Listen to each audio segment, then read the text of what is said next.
चलिए अब हम लोग देख लेते हैं uses of spherical mirror. Spherical mirror दो तरह का है, कॉनकेव मिरर और कॉन्वेक्स मिरर। इनका क्या यूज है इसके बारे में थोड़ा पढ़ लेते हैं। ठीक है, कॉनकेव मिरर है ना, कॉनकेव मिरर आपको सेविंग मिरर में यूज होता है ना, पार्लर वगैरह में, तो वहां जो सेविंग मिरर होता है वहां पे कॉनकेव मिरर यूज करते हैं। कौन सा मिरर? Concave mirror. अच्छा, डेंटिस्ट वगैरह जो मिरर यूज करती है वो भी कैसा मिरर यूज करते हैं? Concave mirror. और आपको रिफ्लेक्टर इन टॉर्च वगैरह जो होता है उनके आगे एक मिरर लगा रहता है, वहां भी कौन सा मिरर होता है? Concave mirror. व्हीकल्स हेडलाइट है ना, जैसे मोटरसाइकिल हो गया, कार हो गया, बस हो गया, इन सब का जो हेडलाइट होता है उनके आगे जो मिरर होता है वो भी कैसा मिरर होता है? Concave mirror. ओके, उसी तरह कॉन्वेक्स मिरर। कॉन्वेक्स मिरर जो होता है ये आपको रियर व्यू मिरर ऑफ या फिर side view mirror of vehicle, मतलब गाड़ी वगैरह के, बस वगैरह, ट्रक वगैरह के आगे में साइड में एक मिरर लगा रहता है, जो क्या होता है? कैसा मिरर होता है? कॉन्वेक्स मिरर है ना। चलिए ये एग्जांपल ध्यान में रखिएगा। बाकी कॉनकेव मिरर जो होता है वो आपको दोनों तरह का इमेज बनाता है, रियल इमेज भी बनाता है और एक केस में वर्चुअल इमेज भी बनाता है। लेकिन अगर कॉन्वेक्स मिरर की बात करें, ये सिर्फ और सिर्फ आपको कैसा इमेज बनाता है? वर्चुअल इमेज बनाता है। यह चीज लिखा हुआ है, concave mirror can produce both real and a virtual image, जबकि while convex mirror always produce virtual image। हमेशा convex mirror हमेशा कैसा इमेज प्रोड्यूस करेगा? Virtual image. वही कॉनकेव मिरर कैसा इमेज प्रोड्यूस करेगा? हाँ, ज्यादातर रियल इमेज प्रोड्यूस करता है, लेकिन एक केस में वर्चुअल इमेज भी प्रोड्यूस होता है जब आप ऑब्जेक्ट को पोल और फोकस के बीच में रखिएगा। और चलिए ठीक है, फिर आगे देखते हैं लेंस के बारे में। मिरर पर लिए लेंस। अच्छा, लेंस भी दो तरह का होता है, कॉन्वेक्स लेंस, दूसरा कॉनकेव लेंस। कॉन्वेक्स लेंस होता है वो थिकर एट मिडिल, मतलब बीच में मोटा होता है और एज मतलब किनारा उसका पतला होता है। देखिए जैसे बीच में मोटा हुआ, इसका एज जो किनारा हुआ वो क्या हो गया? थिनर हुआ, पतला हुआ। तो वही चीज लिखा हुआ, thicker at middle than the edge. Middle जो होता है वो एज के कंपेयर में ज्यादा थिकर होता है। उसी तरह ये जो होता है thinner at middle than the edge. अब ये जो होता है मिडिल में थिनर होता है और एज में क्या होता है? थिकर होता है। क्लियर है? It converts the light of falling on it, है ना। ये जो क्या करता है, जो भी लाइट इस पे पड़ेगा उसको कन्वर्ट कर देता है, सबको एक जगह ले जाके मोड़ देता है। तो वो काम किसका है? आपको कॉन्वेक्स लेंस का। अच्छा, यही काम था किसका? कॉनकेव मिरर का। तो आपको कॉन्वेक्स लेंस को हम लोग कन्वर्जेंट लेंस भी बोलते हैं और कॉनकेव मिरर को हम लोग कन्वर्जेंट मिरर बोलते हैं। याद रखिएगा, कॉनकेव मिरर और कॉन्वेक्स लेंस दोनों ही कन्वर्जेंट प्रॉपर्टी शो करता है ना, तो इसलिए हम लोग कॉनकेव मिरर को कन्वर्जेंट मिरर बोले थे और कॉन्वेक्स लेंस को कन्वर्जेंट लेंस बोले हैं। It is also called convergent lens, है ना। अच्छा, ये जो कॉनकेव लेंस होता है ये क्या करता है? जो भी लाइट इससे पड़ेगा उसको डाइवर्स कर देगा, डिफरेंट डायरेक्शन में भेज देगा, तो इसलिए हम लोग इसको क्या बोलते हैं? Divergent lens. चलिए, कॉन्वेक्स लेंस जो है ये कैसा इमेज प्रोड्यूस करता है? कॉन्वेक्स लेंस आपको रियल इमेज प्रोड्यूस करता है, इन्वर्टेड इमेज प्रोड्यूस करता है। अच्छा, कभी कभी एक केस में वर्चुअल और इरेक्ट इमेज भी बनाता है। लेकिन बात करें हम कॉनकेव लेंस की, ये हमेशा आपको वर्चुअल, इरेक्ट और छोटा इमेज बनाता है, मतलब डिमिनिश्ड इमेज बनाता है। ओके, क्लियर है? इसका सिंबल देख लीजिए, ये कैसा लेंस है? ये आपको कॉन्वेक्स लेंस है। ये कैसा लेंस है? कॉनकेव लेंस है। क्लियर है? अच्छा, लेंस फार्मूला जो होता है 1/f is equal to 1/v minus 1/u। अच्छा, ये f क्या है? Focal length of the lens. v क्या है? Image distance from the optical centre of the lens, है ना। u क्या है? Object distance from the optical centre of the lens. अच्छा, इसी में हम लोग अगर मिरर फार्मूला की बात करें तो सिर्फ यहाँ पे प्लस हो जाता है। क्या हो जाता है? 1/f is equal to 1/v plus 1/u। वो किसको क्या बोलते हैं हम लोग? Mirrors formula. अच्छा, लेंस मेकर फार्मूला क्या होता है? 1/f is equal to mu minus 1 into 1 minus r1 minus 1/r2, है ना। अच्छा, म्यू क्या है? अच्छा, लेंस जो है वो कुछ सब्सटेंस का मिलकर बना होता है, तो उसके अंदर का जो रिफ्रैक्टिव इंडेक्स होता है उसी को हम लोग म्यू बोलते हैं। r1 क्या है? Radius of curvature of first surface. r2 क्या है? Radius of curvature of second surface. ठीक है, इसी को हम लोग बोलते हैं, इसी फॉर्मूले को क्या बोलते हैं? Lens makers formula. क्या बोलते हैं? बोलिए, लेंस मेकर्स फार्मूला। और ये भी याद रखिएगा, ये लेंस फार्मूला। अच्छा, मिरर फार्मूला होता है 1/f is equal to 1/v plus 1/u होता है, लेकिन लेंस फार्मूला माइनस होता है। क्लियर है? चलिए इसमें क्वेश्चन किस तरह से आते हैं मान लेते आगे बताएंगे, है ना, जब चैप्टर खत्म हो जाएगा कुछ क्वेश्चन भी करवाएंगे।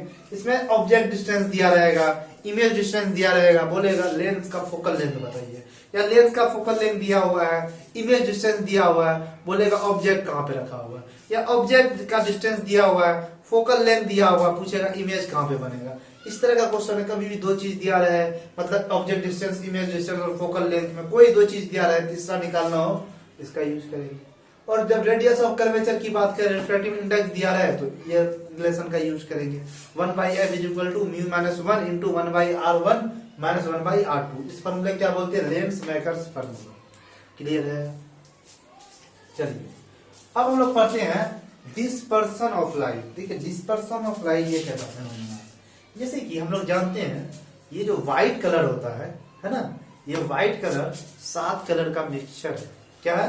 It is a mixture of 7 colour. इस बात को कैसे प्रूफ करें, देखिए इसको प्रूफ करने के लिए आप एक काम कर सकते हैं, प्रिज्म लीजिए, प्रिज्म से व्हाइट लाइट को पास करवाइए। प्रिज्म से क्या करवाना है, व्हाइट लाइट को पास करवाना है। जब प्रिज्म से व्हाइट लाइट पास होगा तो अपने वो 7 कलर के कंपोनेंट में ब्रेक कर जाएगा। तो इसी फिनोमेना को हम लोग क्या बोलते हैं, डिस्पर्सन ऑफ लाइट। क्या बोलते हैं, डिस्पर्सन ऑफ लाइट। चलिए देखिए, when white light is passing through prism, जब कभी प्रिज्म से व्हाइट लाइट पास करता है तो ये ब्रेक कर जाता है इनटू इट्स 7 कंपोनेंट। तो ये अपने 7 कंपोनेंट में क्या कर जाएगा, ब्रेक कर जाएगा 7 कंपोनेंट कलर में। और इसी फिनोमेना को हम लोग क्या बोलते हैं, डिस्पर्सन ऑफ लाइट। क्या बोलते हैं, डिस्पर्सन ऑफ लाइट। चलिए अच्छा देखिए, जैसे यहाँ पे कोई व्हाइट लाइट आ रहा है, ये कैसा लाइट है, व्हाइट लाइट है। प्रिज्म से जैसे इंटर करेगा 7 कंपोनेंट में ब्रेक कर जाएगा, है ना। जैसे ये ब्रेक कर गया, इधर रेड हो गया, orange, yellow, green, blue, indigo, violet. अच्छा इनमें से सबसे ज्यादा आपको डेविएट कौन सा किया, है ना, सबसे ज्यादा जो डेविएट किया वो इंडिगो किया, सॉरी वायलेट किया। क्या किया सबसे ज्यादा डेविएट, वायलेट, है ना। चलिए तो इसलिए बोलते हैं रेड कलर जो होता है तो सबसे कम डेविएट करता है, red colour deviate least, violet colour deviate most, है ना। तो देखिए एक एंगल होता है उसको हम लोग बोलते हैं डेविएशन एंगल, ये रहा डेल्टा, इसी क्या बोलते हैं, डेविएशन एंगल। ये जो डेविएट जितना ज्यादा करेगा डेविएशन एंगल उतना ज्यादा होगा। तो आप देखिए रेड कलर का वेवलेंथ सबसे ज्यादा होता है लेकिन ये कम डेविएट किया है, इसका मतलब। और वायलेट कलर का वेवलेंथ सबसे कम होता है और इसका डेविएशन सबसे ज्यादा है। इसका मतलब वेवलेंथ और डेविएशन के बीच का जो रिलेशन होता है वो इनवर्सली रिलेशन होता है। कैसा होता है, इनवर्स रिलेशन होता है। आप ये रिलेशन भी ध्यान रख सकते हैं, wavelength is directly proportional to velocity of light, है ना, और इनवर्सली प्रोपोर्शनल टू डेविएशन। मतलब वेवलेंथ जितना ज्यादा होगा डेविएशन उतना कम होगा। जिस कलर का कंपोनेंट अगर जितना ज्यादा वेवलेंथ होगा उतना कम डेविएशन होगा। जैसे रेड कलर का वेवलेंथ बहुत ज्यादा था, इसका डेविएशन क्या है, बहुत कम है। वायलेट कलर का वेवलेंथ बहुत कम है, इसका डेविएशन सबसे ज्यादा है। क्लियर है, ये चीज लिखा भी दी है। Red colour deviate list, red colour जो है वो सबसे कम डेविएट करता है, जबकि वायलेट कलर जो होता है डेविएट मोस्ट, वायलेट कलर जो होता है वो सबसे ज्यादा डेविएट करता है। क्लियर है, कोई दिक्कत नहीं। चलिए अब हम लोग बात कर लेते हैं ह्यूमन आई, हमारे आंख के बारे में, है ना। देखिए हमारा आई भी एक तरह का नेचुरल ऑप्टिकल इंस्ट्रूमेंट, क्या है, ऑप्टिकल इंस्ट्रूमेंट है जो कि बाय नेचर हमको गिफ्टेड है ना। तो इसमें इसका कुछ हाँ, इससे ऊपर से क्वेश्चन आता है। इनसे मेनली जो क्वेश्चन आता है ना डिफेक्ट ऑफ विजन से क्वेश्चन आता है। डिफेक्ट ऑफ विजन क्या होता है अभी आगे समझाएंगे, पहले थोड़ा सा कुछ पॉइंट आप ध्यान रखिए। जैसे कि आई जो होता है, आई में कुछ कंपोनेंट जैसे आइरिस हो गया, कॉर्निया हो गया, सिलरी मसल हो गया, रेटाइना हो गया, स्क्लेरा हो गया, ये सब पार्ट है आई का, है ना। तो उसमें से आइरिस का काम होता है लाइट कितना अमाउंट में हमारे आई में इंटर करे, इस चीज को मेंटेन करना, इस चीज को क्या मेंटेन करना। जैसे आप याद कीजिए किसी टाइम आप बिल्कुल धूप में है, एकदम आफ्टरनून के टाइम बिल्कुल कड़क वाला धूप है, आप तुरंत धूप से किसी अंधेरे कमरे में शिफ्ट कर जाइए या ऐसे कमरे में जाइए जहां पे लाइट बहुत डीम लाइट है, जहां पे बहुत डीम लाइट है, तो आपको कुछ नहीं दिखने वाला। उसी टाइम पे उसी इंस्टेंट पे आपको कुछ नहीं दिखेगा। वो इसलिए क्योंकि आपके प्यूपिल का जो साइज है वो उस टाइम बहुत ज्यादा है, मतलब जो आदमी अंधेरे में है उसका प्यूपिल का साइज ज्यादा है और जो धूप में है उसका प्यूपिल का साइज कम है। अब अचानक से जब गए तो इस प्यूपिल का साइज को घटने बढ़ने में थोड़ा टाइम लगता है, तो इसी साइज को मेंटेन करने के लिए कुछ देर का वक्त लगता है। इस दौरान आदमी को बहुत कम दिखने लगता है, धुंधला टाइप का दिखने लगता है, फिर धीरे धीरे वो एडजस्ट हो जाता है। तो ये चीज है, जितना ज्यादा लाइट का इंटेंसिटी रहेगा तो उस प्यूपिल का साइज उतना कम रहेगा, और जितना डिम लाइट रहेगा प्यूपिल का साइज उतना ज्यादा रहेगा। ये प्यूपिल का साइज घटना बढ़ना इसको कौन मेंटेन करता है? Iris muscle. कौन मेंटेन करता है? Iris muscle. तो ये चीज है iris, amount of light entering into the eye is controlled by iris muscle, size of pupil is also adjusted by this muscle। इस pupil का जो साइज है इसी मसल द्वारा एडजस्ट होता है। दूसरा क्या? Ciliary muscle, lens is hold by this muscle, है ना। हमारे आई में लेंस होता है, कौन सा लेंस होता है? कॉन्वेक्स लेंस होता है। कौन सा लेंस होता है? कॉन्वेक्स। तो ये कॉन्वेक्स लेंस होता है एक मसल से अटैच्ड होता है। किससे अटैच होता है? मसल से अटैच होता है। उसी मसल को हम लोग बोलते हैं सिलियरी मसल्स। अच्छा, रेटाइना क्या होता है? देखिए, रेटाइना एक तरह का स्क्रीन है हमारे आई में, जहाँ पे इमेज का फॉर्मेशन होता है। जहाँ पे क्या होता है? इमेज का फॉर्मेशन होता है। और रेटाइना में ही आपको दो तरह का सेल पाया जाता है, रॉड सेल और कॉन सेल। रॉड सेल जो होता है वो आपको डिम लाइट के लिए रिस्पॉन्सिबल है, और जबकि कॉन सेल जो होता है ये आपको ब्राइट लाइट के लिए रिस्पॉन्सिबल है। वो चीज लिखा हुआ iris, amount of light entering into eye is controlled by iris muscle, है ना। amount of light entering the eye controlled by iris muscle, size of pupil is also adjusted by iris muscle। ciliary muscle, lens is hold by this muscle। Lens को hold करने का कौन काम कौन करता है? Ciliary muscle. उसी तरह रेटाइना, रेटाइना क्या होता है? Image is form at retina, it contains rod and the cone cells. Clear है? चलिए अब हम लोग पढ़ लेते हैं डिफेक्ट ऑफ विजन। इसको पॉज कीजिए, अच्छे से नोट कर लीजिए। चलिए, कर लिए होंगे नोट। अब मैं मिटा देता हूं इसको। अब एक टॉपिक पढ़ लेते हैं, डिफेक्ट ऑफ विजन।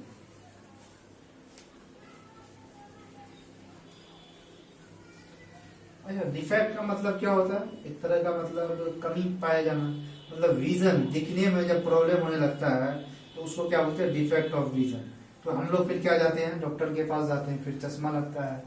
चश्मा में अलग अलग तरह का डिफेक्ट होता है ना, जिसको बोलते हैं अगर नियर साइटेडनेस है ना, तो उसको बोलते हैं मायोपिया। मायोपिया में अलग सा लेंस यूज करते हैं।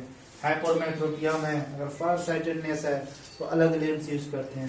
एस्टिग्मेटिस में उसको अलग तरह से करेक्ट किया जाता है। कैटरैक्ट है तो उसको भी अलग तरह से सही किया जाता है। आपको सिंपल है, बस इतना ध्यान रखना डिफेक्ट ऑफ विजन में। डिफेक्ट ऑफ विजन,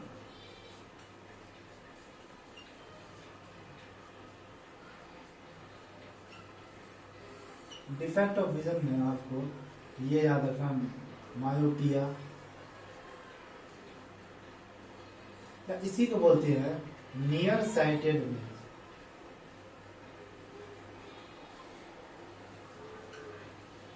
दूसरा होता है हाइपरमेट्रोपिया,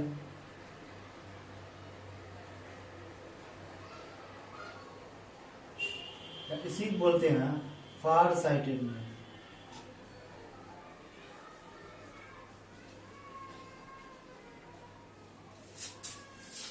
तीसरा बोलते हैं आपको एस्टिग्मेटिज्म।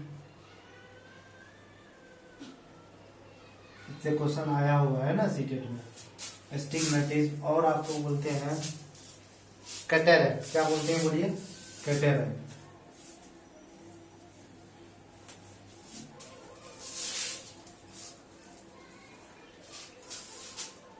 एक और होता है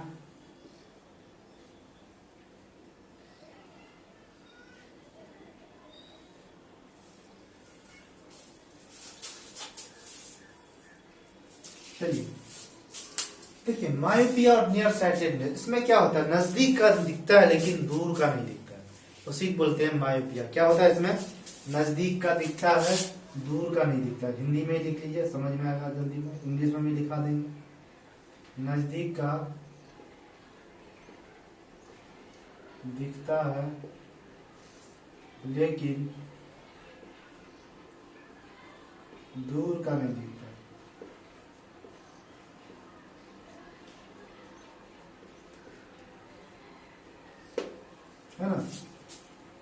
In myopia, a person is able to see the nearer object, but it is unable to see the far object which is far from this person, है ना, वही चीज है। फर्दर ऑब्जेक्ट को हम लोग, दूर का ऑब्जेक्ट को हम लोग, डिस्टेंट ऑब्जेक्ट को हम लोग नहीं देख सकते हैं, लेकिन नियरर ऑब्जेक्ट को हम लोग देख सकते हैं। उसी को बोलते हैं मायोपिया या नियर साइटेडनेस।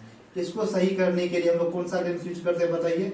Concave lens. कौन सा लेंस यूज करते हैं? Concave lens.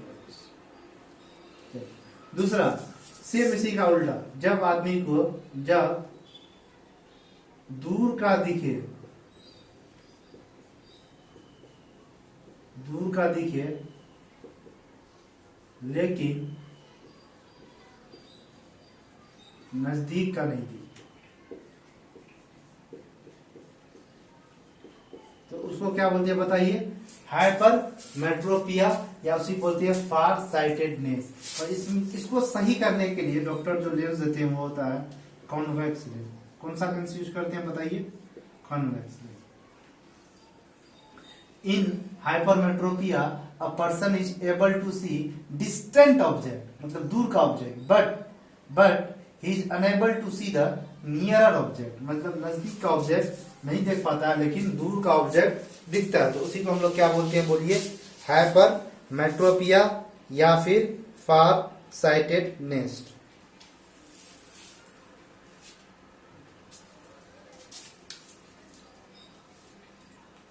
देखिए, और एक होता है एस्टिग्मेटिज्म।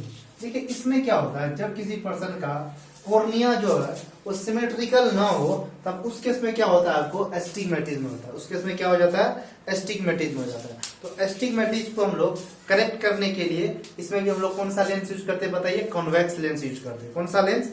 कॉन्वेक्स लेंस या कॉन्टैक्ट लेंस, रिफ्रैक्टिव लेजर वगैरह यूज करके इसको सही किया जाता है एस्टिग्मेटिज्म को, है ना। इसमें लिख लीजिएगा, जब कॉर्निया सिमेट्रिकल ना,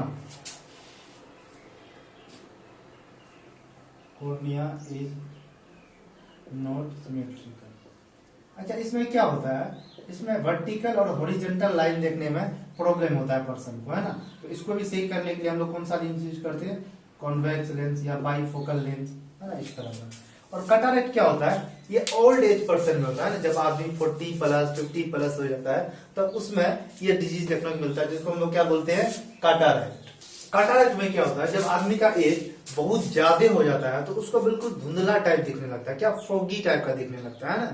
तो उसी डिजीज को हम लोग क्या बोलते हैं? कैटरेक्ट। इसको भी सही किया जाता है ना। चलिए, तो इसको डिफेक्ट ऑफ विजन में मेनली तो ये दो का ध्यान रखिएगा, मायोपिया और हाइपरमेट्रोपिया, है ना।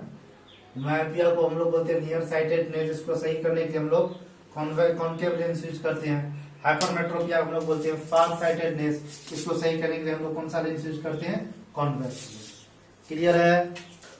Okay, well we have completed the light energy.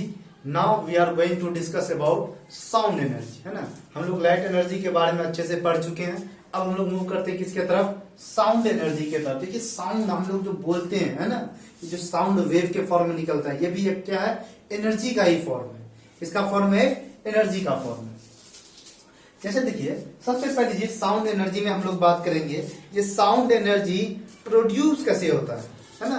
Sound energy आपको प्रोड्यूस कैसे होता है? देखिए, साउंड एनर्जी जो प्रोड्यूस होता है ये because of vibration of particle. किसकी वजह से होता है? पार्टिकल के वाइब्रेशन की वजह से। और ये वाइब्रेटिंग पार्टिकल जो होता है, एक पार्टिकल दूसरे पार्टिकल से कोलिजन करके एनर्जी का ट्रांसफर कर करके हमको सोर्स से, और हम लोग जहां पे हैं तो वहां तक हमको साउंड सुनाई देता है। चलिए, वही चीज है। जैसे sound is produced by vibrating object, है ना। साउंड उसी ऑब्जेक्ट से प्रोड्यूस होगा जो ऑब्जेक्ट क्या करेगा? वाइब्रेट करेगा। जैसे हम लोग बोलते हैं तो यहाँ पे हमारा वोकल कॉर्ड जो होता है वहां भी क्या होता है? वाइब्रेशन होता है, तब जाके साउंड प्रोड्यूस होता है ना। तो बिना वाइब्रेशन का यहाँ पे साउंड प्रोड्यूस नहीं होगा। उसी तरह कोई भी इंस्ट्रूमेंट होता है, तो म्यूजिकल इंस्ट्रूमेंट होता है, उन सब में क्या होता है? वाइब्रेशन होता है, तब जाके क्या होता है? साउंड का प्रोडक्शन होता है। चलिए, वही चीज है, sound is produced by vibrating object. Next, sound is a longitudinal wave. कैसा वेव है? देखिए, वेव भी दो तरह का होता है, ट्रांसवर्स वेव और लॉन्गिट्यूडनल वेव। तो हमारा साउंड जो है वो कैसा वेव है? लॉन्गिट्यूडनल वेव है। ये कंप्रेक्शन और रेयरफेक्शन के फॉर्म में ट्रेवल करता है ना। चलिए next point, sound wave travel in the medium in the form of compression and rarefaction which cause back and forth motion of particle in the medium। देखिए साउंड, सबसे पहली चीज, अच्छा साउंड को ट्रेवल करने के लिए मीडियम की जरूरत पड़ती है। बिना मीडियम का साउंड ट्रेवल नहीं कर सकता है, या अगर मीडियम का आप ब्रेक कर दीजिए तो साउंड ट्रेवल नहीं होगा।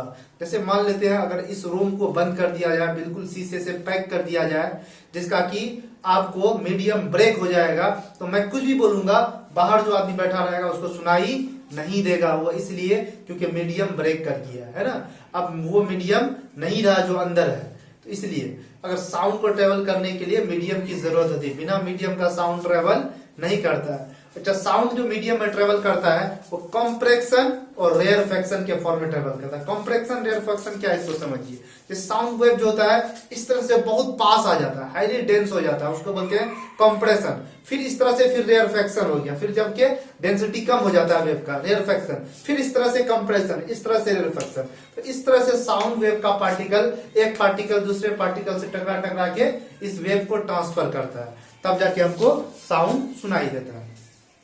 जैसे कहीं पे साउंड हो रहा है, हमारे एयर तक जो पहुंच रहा है, तो वाइब्रेटिंग एयर पार्टिकल की वजह से यहां तक पहुंच रहा है। तो कंप्रेशन और रेयरफैक्शन के फॉर्म में ये पार्टिकल वाइब्रेट करता है, तब जाके वो सोर्स से एयर तक साउंड पहुंचता है। क्लियर है? चलिए, speed of sound wave depend on inertia and elastic properties of medium. अब डिफरेंट, जैसे कि आपको सॉलिड भी एक मीडियम है, लिक्विड भी एक मीडियम है, गैस भी एक मीडियम है ना। हाँ, वैक्यूम में साउंड ट्रेवल नहीं करता है। साउंड जो है आपको वैक्यूम में ट्रेवल नहीं कर सकता, वो इसलिए क्योंकि वैक्यूम में तो कोई मीडियम है ही नहीं। जब मीडियम नहीं है तो साउंड नहीं ट्रेवल करेगा, क्योंकि साउंड को ट्रेवल करने के लिए मीडियम की जरूरत पड़ती है।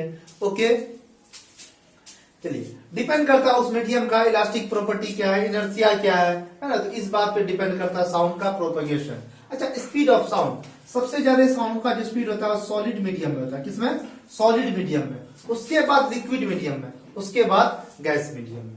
चलिए, अब लोग देखते हैं relation between wave velocity, frequency and wave length of sound, है ना। देखिए वेव वेलोसिटी, साउंड भी क्या है, वेव है। वेव वेलोसिटी, वेलोसिटी मतलब डिस्टेंस अपॉन टाइम। तो यहाँ जो डिस्टेंस हम लोग नापते हैं वो वेव लेंथ के फॉर्म में नापते हैं। किसमें? वेव लेंथ, मतलब वेव लेंथ को हम लोग लेमडा से इंडिकेट करते हैं। टाइम वही टाइम पीरियड, है ना। तो अच्छा, ये टाइम पीरियड जो होता है इसको हम लोग फ्रीक्वेंसी के टर्म में बात करें तो 1/टाइम पीरियड जो होता है उसी को हम लोग क्या बोलते हैं, फ्रीक्वेंसी, एन, है ना। तो वही चीज हम लोग इसको 1/, यहाँ पे कुछ नहीं तो 1 मान लेते हैं, 1/टाइम पीरियड इज इक्वल टू क्या हो जाएगा, फ्रीक्वेंसी। तो वेलोसिटी, वेव वेलोसिटी जो होगा वो लेमडा अपॉन टी होगा और लेमडा एन होगा। ये एन क्या है, फ्रीक्वेंसी। एन क्या है, फ्रीक्वेंसी। जब लेमडा और टाइम पीरियड दिया रहेगा लेमडा अपॉन टी की बात करेंगे। जब आपको वेव लेंथ और फ्रीक्वेंसी की बात हो तो वेव वेलोसिटी बराबर लेमडा इनटू फ्रीक्वेंसी हो जाएगा। तो वही चीज लिख भी दी है, wave velocity equal to frequency into wave length, या वेव लेंथ इनटू फ्रीक्वेंसी, एक ही बात है। चलिए, अब कुछ इंपॉर्टेंट पॉइंट देखिए। लाउडनेस जो होता है साउंड का, इसको जो हम लोग नापते हैं उसका जो यूनिट होता है उसको बोलते हैं डेसिबल। क्या बोलते हैं, डेसिबल में, है ना। अच्छा, हम लोग जो साउंड सुन सकते हैं, हमारा कान जो साउंड सुन सकता है वो आपको 20 हर्ज से लेके 20,000 हर्ज, कहां से कहां तक, 20 हर्ज ऑफ फ्रीक्वेंसी से 20,000 हर्ज ऑफ फ्रीक्वेंसी तक जो होता है ये ऑडिबल रेंज ऑफ फ्रीक्वेंसी है। मतलब इस रेंज तक के फ्रीक्वेंसी का साउंड हमारा हम लोग सुन सकते हैं। या 20,000 हर्ज को हम लोग 20 किलो हर्ज बोल देंगे, क्योंकि 1 किलो हर्ज में 1,000 हर्ज, तो 20,000 हर्ज बराबर 20 किलो हर्ज। तो वही चीज लिखे हैं, human ear can hear frequency of range between 20 हर्ज टू 20 किलो हर्ज। 20 हर्ज टू 20 किलो हर्ज, इसी को बोलते हैं ऑडिबल रेंज ऑफ साउंड। इसको क्या बोलते हैं, ऑडिबल रेंज ऑफ साउंड। अच्छा, ये जो 20 से लेके 20 किलो हर्ज के बीच का जो रेंज है इसको बोलते हैं ऑडिबल रेंज ऑफ साउंड। अगर 20 किलो हर्ज से ज्यादा फ्रीक्वेंसी का साउंड वेव हो तो उसको बोलेंगे अल्ट्रासोनिक वेव। क्या बोलेंगे, अल्ट्रासोनिक वेव, जो कि हमारा एयर नहीं सुन सकता है ना। और 20 हर्ज से कम का जो होगा उसको बोलेंगे इंफ्रासोनिक वेव। ओके, क्लियर है। अच्छा, सुपरसोनिक स्पीड क्या होता है, देखिए जब कभी एयर में किसी भी पार्टिकल का स्पीड ऑफ साउंड से ज्यादा हो जाए, स्पीड ऑफ लाइट नहीं बोल रहा हूं मैं, है ना, speed of sound, speed of sound से जब ज्यादा हो जाए किसी भी पार्टिकल का स्पीड इन एयर, तो उस स्पीड को हम लोग बोलते हैं क्या? Supersonic speed. When body moves in air with speed greater than the speed of sound, then this speed is called supersonic speed। जैसे कि एयरक्राफ्ट वगैरह में जो एयरक्राफ्ट जो ट्रेवल करता है वो इस स्पीड से ट्रेवल करता है, सुपरसोनिक स्पीड से। ओके, अच्छा इको क्या होता है? देखिए ये जो होता है, it is the phenomena of sound due to reflection of sound from obstacle, है ना, repetition of sound, bar bar sound जाके टकरा के वापस आता है ना, इसी को हम लोग क्या बोलते हैं? इको होगा, है ना। तो साउंड का टकराने क्या होता है, उसमें हम लोग क्या बोलते हैं? इको। चलिए अब हम लोग यहाँ पे हमारा ये वर्क एनर्जी पावर वाला चैप्टर अच्छे से कंप्लीट हुआ। इसमें हम लोग वर्क देख लिए थे, उसके बाद पावर देख लिए, फिर एनर्जी में हम लोग डिफरेंट तरह का एनर्जी देखे, मैकेनिकल एनर्जी देखे, हीट एनर्जी देखे, लाइट एनर्जी देखे, है ना, और आपको साउंड एनर्जी देखे, और इलेक्ट्रिकल एनर्जी, ये सेपरेट चैप्टर में पढ़ते हैं हम लोग इलेक्ट्रिकल एनर्जी। तो इतना को आप लोग अच्छे से रिवाइज करिए। इनसे रिलेटेड जितने भी क्वेश्चन आए हुए हैं सीटेट में, उसको मैं अच्छे से डिस्कस कर लूंगा, और वो क्वेश्चन का पीडीएफ टेलीग्राम में अपलोड भी कर दूंगा। तो टेलीग्राम का लिंक आपके इस वीडियो के डिस्क्रिप्शन में मिल जाएगा, है ना। तो आप क्या करें, टेलीग्राम चैनल ज्वाइन कर सकते हैं अगर आपको क्वेश्चन वगैरह पीडीएफ फॉर्म में चाहिए तो, है ना। चलिए ठीक है, अब हम लोग नेक्स्ट चैप्टर पे मूव करेंगे। हाँ, इसका कुछ क्वेश्चन है जो इंपॉर्टेंट क्वेश्चन वो मैं डिस्कस कर लूंगा। ओके, क्लियर है? चलिए इसको अच्छे से पॉज करके नोट कर लीजिए, कोई डाउट हो तो कमेंट में आप लिख सकते हैं। Okay, thank you, all the best, अच्छे से पढ़ाई करिए।